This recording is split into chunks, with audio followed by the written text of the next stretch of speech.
world's largest IKEA.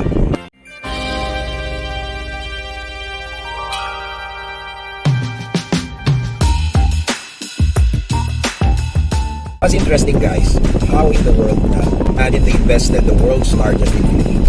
Anong meron, di ba? Bakit sila naglagay dito? Ibig sabihin mo nakikita silang something, di ba? Potential ng market. Which is maraming Pilipino mindset abroad, di ba? Kasi nandun din yung greener pasture. Wala namang sama doon. Pero doon mo makikita bakit this foreign entrepreneurs, foreign capitalists, investors, invest money here.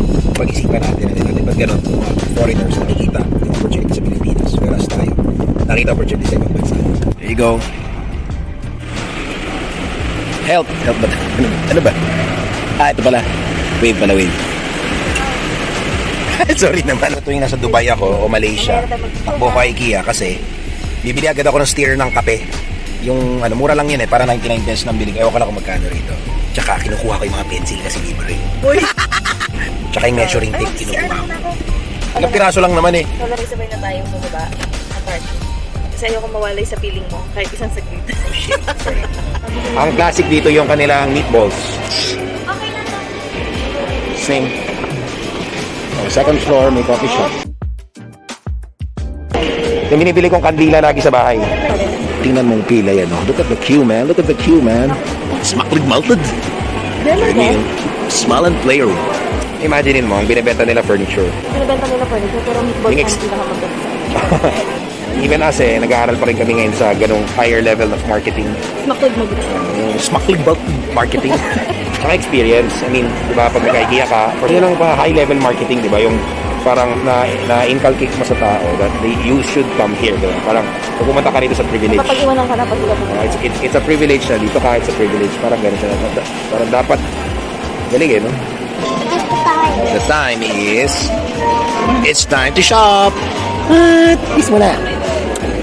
Chicken, meatballs, cake, spaghetti, citrus. Okay, let listen to daddy. You like something here? This naman, for Christmas. Okay, pick something. Yasha, does it look familiar? Dinosaur. Dito pa lang first section, magtatagal na kami. Did you share your closet? This? Ganda oh. Food. Tapos ito, may tray na ganyan. Plus 2 cars. Okay na kayo dyan? Yeah. Good ha, Caleb? Good? Okay, good. Okay, no, go. Dito si Promise, our baby girl.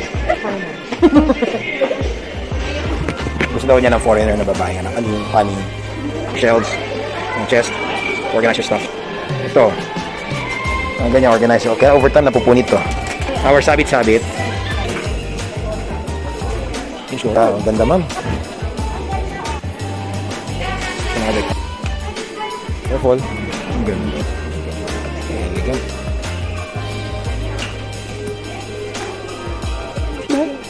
Laundry area. Nagkakonsentrate ako dito. Binili ko, di ko rin magamit. Mababa ang lamp, no? Look at this rig. Gandang rig. Grabe, ganda.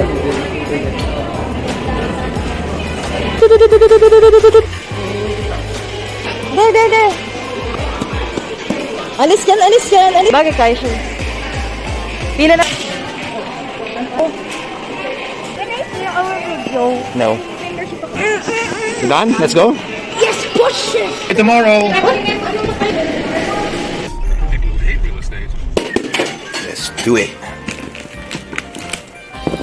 Sarap to. Buka. Yeah. Pan. Wait mo na. Milkshake with coffee. Everything is at the manual. Feet. There you go. Drop. Ah, nice.